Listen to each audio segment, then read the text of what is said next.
Hi friends, welcome to Pendems kitchen.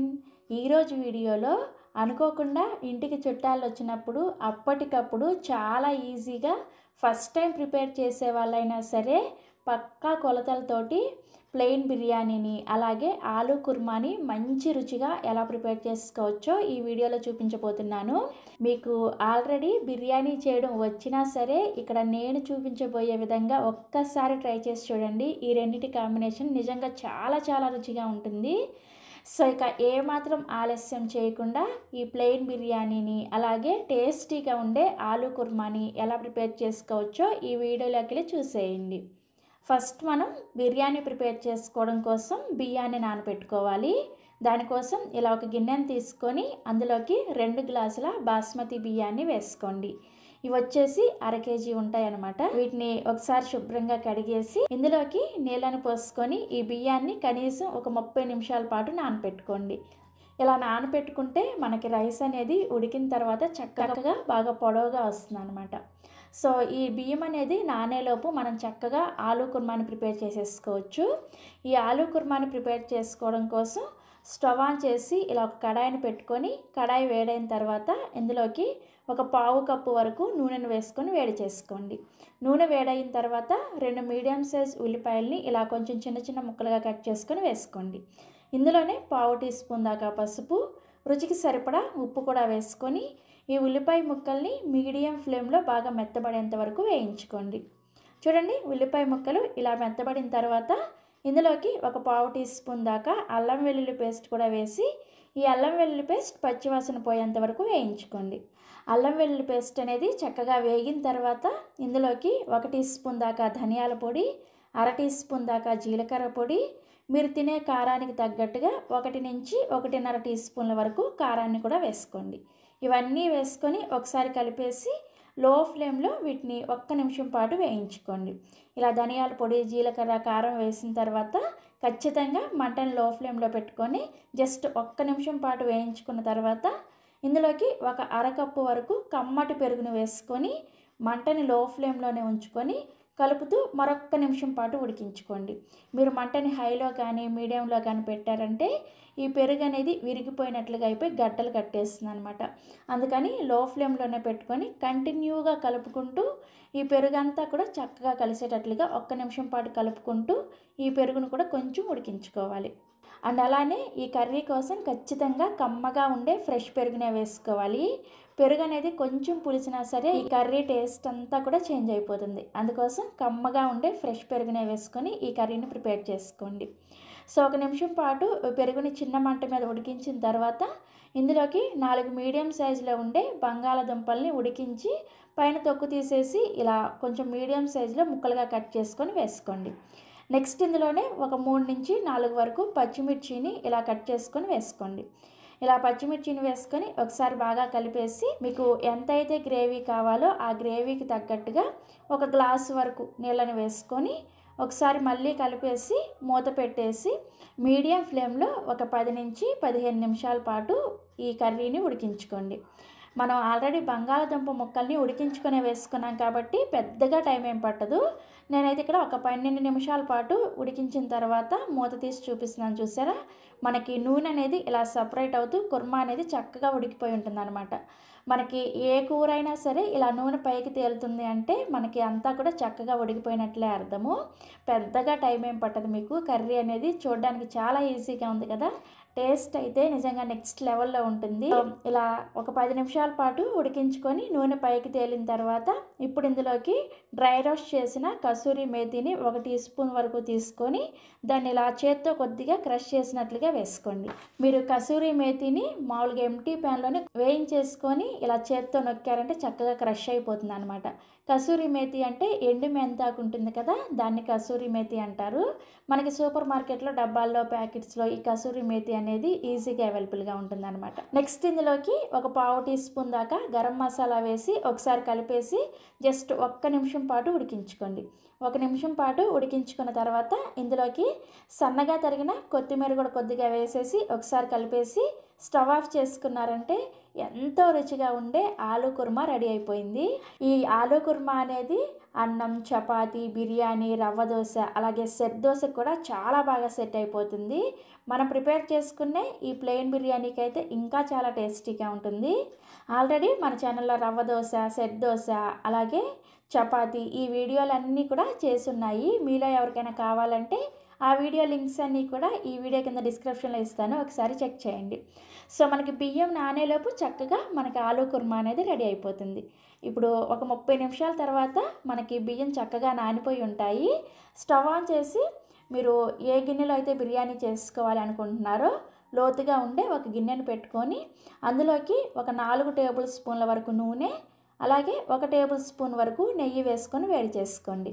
మీరు నెయ్యి వేసుకోవడం ఇష్టం లేకపోతే మొత్తం నూనె వేసుకోవచ్చు, లేదు అంటే మొత్తం నెయ్యితో కూడా ప్రిపేర్ చేసుకోవచ్చు. సో నూనె వేడైన తర్వాత ఇందులోకి 1 దాకా షాజీరా, అలాగే 5 లవంగాలు, 2 ఇంచుల దాల్చిన చెక్క, 5 యాలకులు వేసుకొని వీటిని 1 నిమిషం పాటు లో ఫ్లేమ్లో వేయించుకోండి.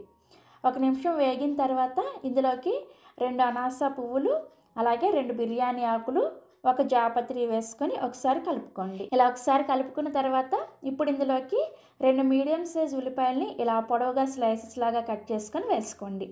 ఈ ఉల్లిపాయ ముక్కల్ని కలుపుకుంటూ ఒక 10 నిమిషాల పాటు మీడియం ఫ్లేమ్లో వేయించుకోవాలి. ఉల్లిపాయ ముక్కలు ఇలా వేగిన తర్వాత ఇందులోకి 2 టీ స్పూన్ల దాకా అల్లం వెల్లుల్లి పేస్ట్ వేసి 2 నిమిషాల పాటు మీడియం ఫ్లేమ్లో ఈ అల్లం వెల్లుల్లి పేస్ట్ అనేది పచ్చివాసన పోయేంత వరకు వేయించుకోవాలి. సో ఒక 2 నిమిషాల పాటు ఈ అల్లం వెల్లుల్లి పేస్ట్ వేయించుకున్న తర్వాత ఇప్పుడు ఇందులోకి రెడీమేడ్ బిర్యానీ మసాలా ప్యాకెట్ ఉంటుంది కదా, ఆ రెడీమేడ్ బిర్యానీ మసాలా ప్యాకెట్లో నుంచి 1 టీ స్పూన్ బిర్యానీ మసాలాని వేసుకోండి. అలాగే కొద్దిగా పుదీనా కూడా వేసేసి ఈ పుదీనా ఆకుల్ని 1 నిమిషం పాటు ఈ నూనెలో కొంచెం మగ్గించుకోండి. ఇలా 1 నిమిషం పాటు మగ్గించుకున్న తర్వాత ఇందులోకి ఇప్పుడు మనం ఎసరు కోసం నీళ్ళను వేసుకోవాలి. దానికోసం ఇందాక మీరు ఏ గ్లాస్తో అయితే బియ్యాన్ని నానబెట్టుకున్నారో అదే గ్లాస్ తోటి 2 గ్లాసుల బియ్యానికి 3 నీళ్ళను వేసుకోండి.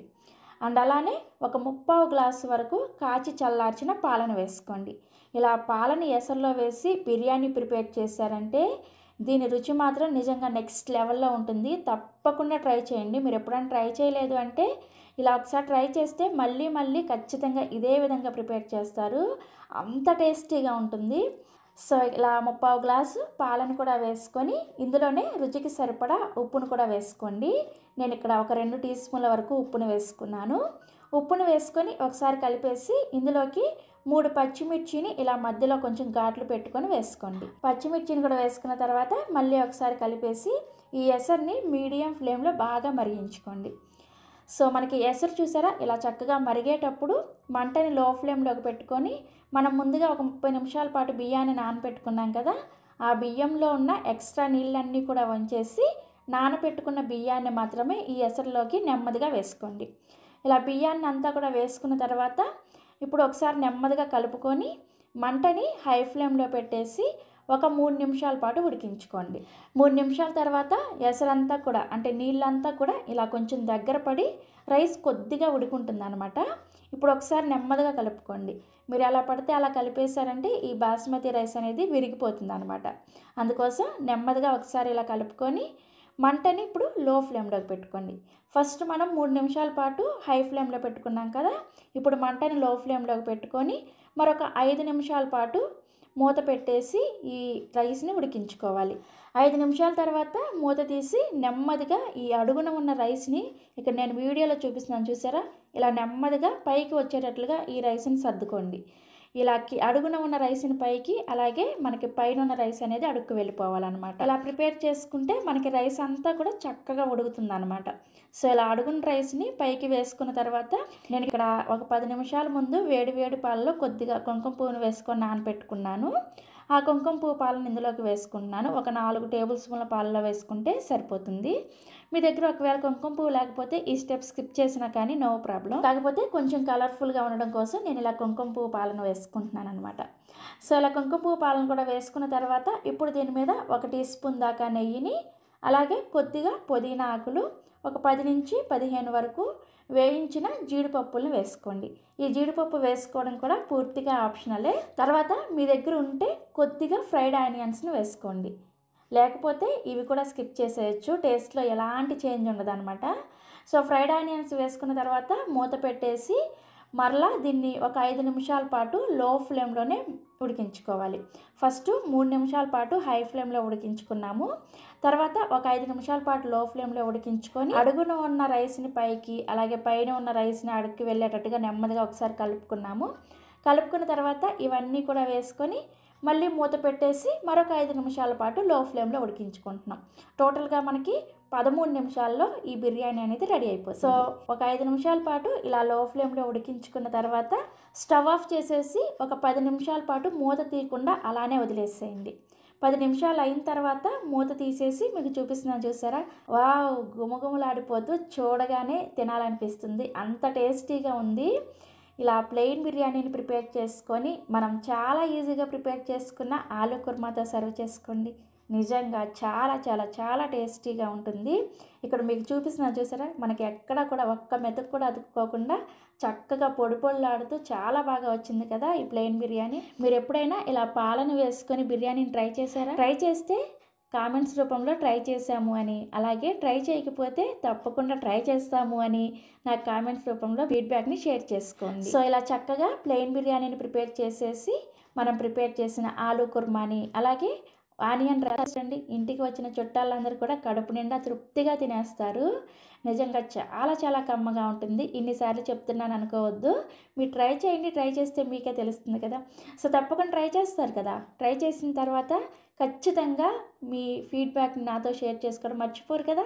అలాగే మన ఛానల్లో చాలా రకాల వీడియోస్ ఉన్నాయి, మీలో ఎవరైనా చూడకపోతే అన్నీ కూడా ఒకసారి మీకు టైం ఉన్నప్పుడు చూడండి. Thank you.